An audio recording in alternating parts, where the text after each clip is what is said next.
Hello मैत्रिणींनो, स्वागत आहे तुमचं माझं एका नवीन व्हिडिओमध्ये. तर आज सकाळपासूनच कामाची खूपच लगबग झाली बघा. एकामागे एक पूर्ण कामं काही संपायचं काही नावच घेत नव्हते. तर बघा, सर्वात अगोदर काल आले होते आमच्याकडचे नळ. तर भांडे दिसत आहेत तुम्हाला. तर साठवणीसाठी बघा पाणी हे साठवण करून ठेवलं होतं. खूप सारे भांडे असे भरून ठेवले होते. आणि मग रात्रीला आला पाऊस, पाण्यावर सगळी धूळ माती पडली. तर ते भांडे खाली केले. आता म्हटलं चला हे भांडे म्हटलं स्वच्छ असे घासून म्हटलं आता व्यवस्थित ठेवून द्यायचे. तर पाणी गिनी आपल्याला एक्स्ट्रा पाणी भरायचं असलं, पाण्याची टंचाई असली, नळाचं पाणी आलं, तर बघा अशा प्रकारचे जर भांडे असले तर आपण पाणी घरात साठवून ठेवू शकतो. तर पाणी तर ठेवलं होतं 2 दिवस भरून. आणि नंतर बघा मग त्याच्यावर धूळ वगैरे पडली. नंतर मग चला म्हटलं एक एक करून मस्त असे भांडे स्वच्छ करून घेऊ. तर हे कामं करण्यासाठी सुद्धा बघा, भांडे घासण्यासाठी सुद्धा माझा खूप वेळ असा गेला. तर चला ब्लॉग बनवता बनवता बघा भांडेसुद्धा घेतले मी घासून. आणि खूप सारा आमच्या विदर्भामध्ये गुंड भरणं असं म्हणतात त्याला, जे प्रत्येकाच्या घरी असं जास्त वापरणीमध्ये असं राहते. तर बघा घेतले आता घासून, भांडे घासून घेतले आणि आता स्वच्छ धुणे घेत आहे.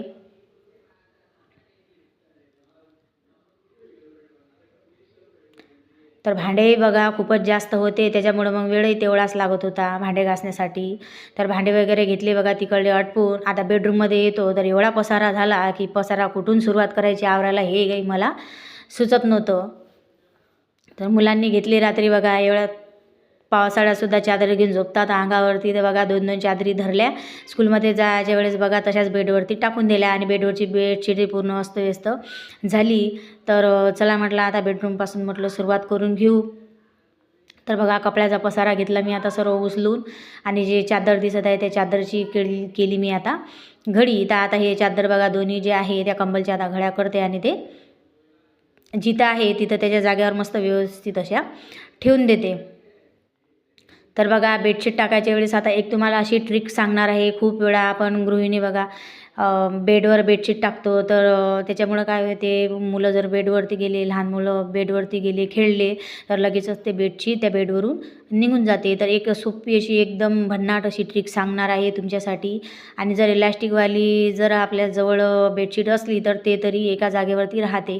पण इलॅस्टिक जर नसेल, अशी बेडशीट तुमच्याजवळ असेल, तर आपण एकदम सोप्या पद्धतीने मस्त बेडवर अशी छान ते परफेक्ट ॲडजस्ट करू शकतो आणि निघणारसुद्धा नाही. तर आता हे बघा हे घेतलेले आता 2 चटया. आता या चटयाची छोटी घडी काही होत नाही. आता हे म्हटलं कुठं ठेवायच्या म्हटलं, तर 2 असल्यामुळे मी फोल्ड करून बघितली की एकात एक ठेवल्यानंतर जागा अशी कमी पडते का, आपल्याला छोटी साईज छोटी त्याची घडी होईल का. तर मग माझं चालू होतं इकडे दोन्ही चटया जे आहेत ते दोन्ही चटई आम्ही एकावरती एक असं घेतलं. तर आता हे चटया बघा आम्ही वर्षवासामध्ये ग्रंथ वाचन करत असतो, तर तेव्हा बघा घेतल्या होत्या बसण्यासाठी. तर एकदम नवीन आहेत बघा आणि त्याची छोटी घडी काही होत नाही. तर मला विचार पडला होता की हे चटई आता नेमक्या ठेवू कुठं मी. तर फोल्ड करून बघितली मी, म्हटलं आता रोल करते आणि या चटईला कुठंतरी ॲडजस्ट करते. तर चटईला चालू होती बघा फोल्ड करणं मस्त.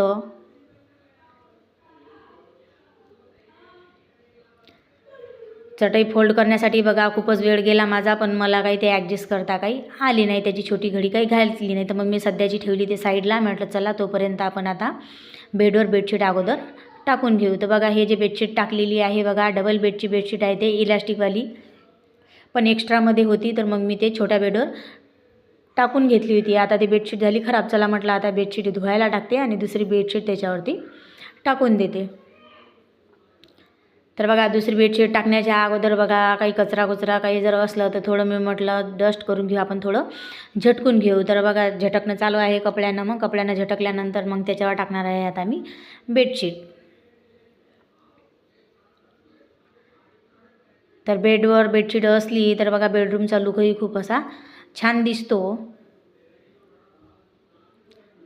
तर बिना इलॅस्टिकची जर आपल्याला बेडशीट आपल्याजवळ असेल आणि ती आपल्याला परफेक्ट अशी बसली पाहिजे बेडवर, तर त्याच्यासाठी एक बघा भन्नाट अशी आयडिया आहे. तर त्याच्या अगोदर बघा पुन्हा आली मी चटई घेऊन ठेवायसाठी, की मला वाटलं जर बेडच्या जागेवरती त्या कोपऱ्यात जर चटई ठेवली तर आपली जी गादी आहे ते त्याच्यावर पूर्ण बसून जाईल, पण ते काही बसत नव्हती. चटई जर ठेवली तर इकडे गादी आहे बेडच्या खाली येत होती, समोर येत होती. तर मग मी इकडून सुद्धा ॲडजस्ट करून बघितलं, लोटून बघितलं ॲडजस्ट होते काय तर, पण ते काही जमलं नाही. कारण ते 2 चटाया असल्यामुळे त्याची घडी झाली मोठी आणि त्याला जागाही तेवढीच लागत असती. तर म्हटलं जाऊ द्या, आता काही हे ॲडजस्ट काही इथं आता होणार नाही.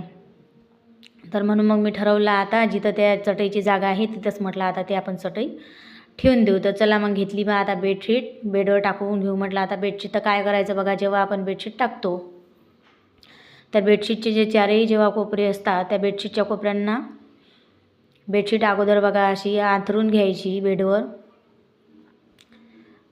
बेडवरती बेडशीट आथरून घेतल्यानंतर बघा जे आपले 4 कोपरे असतात बेडशीटचे जे 4 कोपरे असतात त्याला बघा काय करायचं तर आपल्या बेडच्या साईजनं बघायची आपले 4 कोपरे कुठपर्यंत येतात बेडच्या आणि तिथं बघा गाठ पाडायची.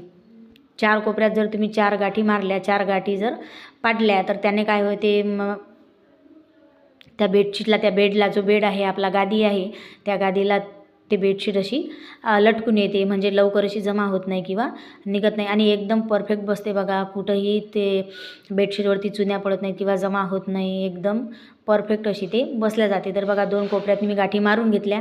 आता दुसऱ्या साईडसुद्धा मला गाठी मारायच्या होत्या. तर दुसऱ्या साईडला सुद्धा बघा इकडून चापून चोपून अगोदर मी बेडशीट इकडे करून घेतली आणि दुसऱ्या साईडलाही सुद्धा तसंच केलं. तर बघा किती परफेक्ट अशी दिसत आहे आणि अशी बेडशीट बघा 2-3 दिवसही ते जाग्यावरून हालत नाही. आता इकडे मुलांनी काय केलं होतं की केचपेनाचे एवढे डाग पाडले होते त्या कपाटावर की मला विचार पडला होता आता हे डाग असे काढावं कसे. तर याच्यासाठी सुद्धा भन्नाट अशी आयडिया अशी आणलेली आहे. तुम्हाला जर विचार पडला असेल भिंतीवर सुद्धा मुलं बघा पेन्सिलचे कलरचे डाग पडतात तर ते दिसायला सुद्धा खराब दिसते. आता कपाटावर सुद्धा माझ्या मुलांनी बघा मस्त असे स्केच पेनचे डाग पाडून ठेवले होते. तर मी विचारच करत होती आता याच्यावर उपाय काय करायचा. तर बघा तुमच्यासाठी सुद्धा आयडिया आहे. तुमच्यासुद्धा मुलांनी भिंतीवरती कपाटावरती जर असे स्केच पेन पेन्सिलचे जर मार्क करून ठेवले असतील तर आपलं जे पेस्ट आहे कोलगेट जे आपण ब्रश करण्यासाठी वापरतो तर ते त्या डागावरती लावायचं. तर मी थोडं अगोदर कपाटाला ओलं करून घेतलं, म्हणजे ओला हात कपाटाला लावून घेतला आणि त्याच्यानंतर बघा त्याच्यावरती पेस्ट लावलं. तर ते पेस्ट असं 1-2 मिनटं ठेवून दिलं आणि बघा ते स्वच्छ पुसून घेतलं. तर एकदम क्लीन असं हे कपाट निघालं. आता जे आटा चक्की होती त्याची बघा त्या कवरची करत होती मी घडी, कारण 2 दिवस अगोदर आता दळण काढलं तर मशीन स्वच्छ करायची राहिली होती म्हणून तो कवरही तसाच बाहेर पडून राहिला होता. तर पूर्ण त्याच्यासुद्धा घड्या केल्या आणि एकसारखं घड्या करून मस्तपैकी असं ठेवून दिलं.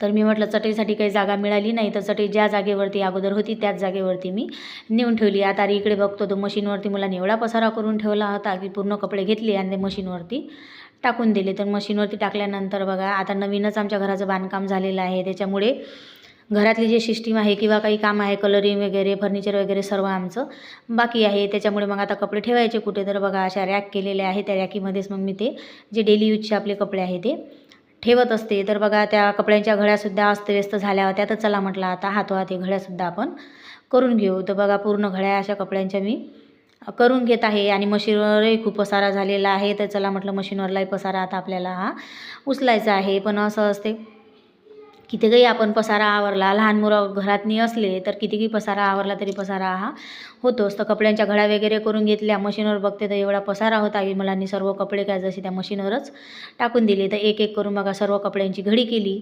आणि बघा घरीच मी ब्लाऊज शिवत असते, पण काही दिवस झाले काही वेळच मिळत नाही ब्लाऊज शिवण्यासाठी. तर मशीन आता माझी सध्या बंदच पडलेली आहे. तर चला म्हटलं मशीनची सुद्धा आपण थोडीशी स्वच्छता करून घेऊ, कारण धूळ वगैरे बसते त्याच्यावर. तर हातोहात म्हटलं मशीनला सुद्धा आपण स्वच्छ करून घेऊ. तर बघा कपड्यांच्या अशा छान अशा घड्या करून ठेवल्या. कपड्यांच्या घड्या केल्यानंतर बघा पूर्ण आता असं व्यवस्थित बेडरूम अशी दिसत होती. आता मशीनवर थोडा पसारा दिसत होता. तर जे माझं बघा मशीनचं जे सामान आहे रील वगैरे आहेत ते मी पूर्ण एकावर एक असे ठेवून दिले, एका साईडला ठेवून दिले आणि एक कपडा घेऊन बघा ओला कपडा घेतला, तो जरासा पिळून घेतला आणि मशीन जी आहे मशीनवर जी बारीक अशी धूळ बसलेली होती बघा ते एकदम अशी स्वच्छ करून घेतली. मशीनचे पार्ट पूर्ण बघा असे पुसून घेतले, स्वच्छ करून घेतले आणि जो टेबल आहे मशीनचा तो सुद्धा स्वच्छ करून घेतला. तर किती काही स्वच्छ केलं, किती काही नेटनेटकं केलं तरी मुलं स्कूलमधून आले की अस्ताव्यस्त हे घरे करतातच आणि गृहिणीचं कामच आहे. किती काही घर अस्ताव्यस्त झालं तरी आपल्या घराला स्वच्छ ठेवणं, नीटनेटकं ठेवणं हे प्रत्येक गृहिणीचं कर्तव्यच असते. तर बघा मशीनसमोर ओढली, मशीन खालीसुद्धा झाडू मारायचा होता मला, झाडू मारून घेतला. आणि चला म्हटलं रोज रोज काही मशीन खालून काही झाडू मारणं होत नाही, कारण रोज आपण मशीन काही सरकत नाही, आजूबाजूचं झाडझुड हे काढत असते. तर मी म्हटलं चला आज पूर्णच मशीन गिशीन समोर ओढून बघा त्याच्या मागचासुद्धा जो कचरा आहे तो काढून घेतला. आणि मशीन जी आहे ती मशीन व्यवस्थित तिच्या जागेवर परत ठेवून दिली. आता परत काय माहिती मला कधी वेळ मिळते तर मशीनवर काम करायसाठी किंवा ब्लाऊज शिवायसाठी म्हणा. आता जसं सामान आहे मशीनचं असं व्यवस्थित जागेवरती ठेवून दिलं. आणि बघा आता बेडरूम अशी नीटनेटकी आणि स्वच्छ दिसत आहे.